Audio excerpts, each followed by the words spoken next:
Sting, you've been in Ireland for a couple of months now. Why did you decide to come here? Ireland's such a tax haven, and it's very near to where I call home. And rather than go somewhere like America or Holland or wherever, I'd like to come to Ireland. I have some roots here, and I like the place. It's quiet. I needed a contrast to my normal lifestyle. What kind of roots have you here? My wife's Irish. My son has an Irish passport. My granny's Irish, but everybody's granny's Irish. So. And where is your wife from? She's from Belfast. Do you call that Ireland? Yes, we do. Some people do. And what about the granny? Where's she from? The granny's called Murphy and came over in the potato famine, so she could be from anywhere. Well, your credentials are good anyway. And what about the name Sting? Where did that come from? The name Sting is a nickname I've had for at least 12 years. It's very official. My mother calls me Sting. My father calls me something else, but it's unrepeatable.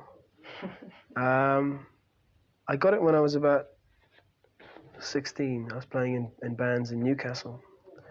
And I used to wear a jumper rather like this, and it was black and yellow, like hoops. And I looked like a wasp, or so they said. And they called me Sting, and it's stuck. Everybody calls me Sting. I quite like the name. Have you decided to settle in Galway? Well, I haven't really settled in Galway. I've been having a holiday there for 2 months, staying in a house, and the press have got the wrong end of the stick, as usual. They've added 1 and 1 together and got 3. I'm staying in a house that's for sale, and they assume I'm buying it. In fact, I'm just staying there, and the man who's actually buying the house is very upset at these big newspaper headlines that I bought his house for some outrageous fee. But I've been staying there for 2 months, writing songs, resting, and taking in the Irish air and the Irish atmosphere. I'm now ready to go back and join the world again. Do you think it's going to become more of a trend for British artists to come over to live here in Ireland? Maybe. One thing that is burgeoning and rather nice in Dublin is the recording studio situation. I'm working here at the moment in a small studio, demoing new songs. And it certainly has advantages to British groups to work here.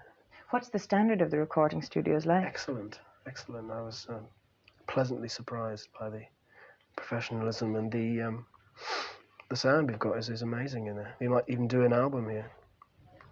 Would you think of actually living here full time? I think I might spend the twilight years of my life here. The twilight years? Why twilight? 6 months' time. Well, because it's somewhere you could retire to. Do you expect to be retiring shortly? Yes, about 6 months. Why is that? I've said it all now. I'm kidding. I'd like to go on as long as possible, but I mean, there's a finite limit to how long a band lasts, and I'm very aware of how transient the whole thing is. And in 6 months' time, indeed, we could be on our uppers, so...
Police developed it organically, didn't it? It's not a commercial creation.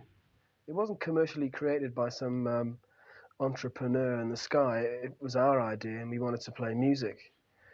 However, we are a very commercial group. It just happens to be the music we like playing is very commercial at the moment, and that's an accident of history and fashion. We just happen to be very lucky, I suppose. Well, you were a teacher beforehand. Did you ever realize that you were going to get to this stage of stardom, or did you just think you were going to become a professional musician? And that was No, I that? had no idea. I mean, who would? This would happen to me.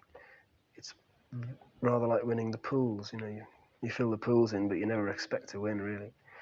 And I left teaching because I wanted to play music solely, and that was my ambition, just to make my living playing music, and the success just came. Are there any disadvantages?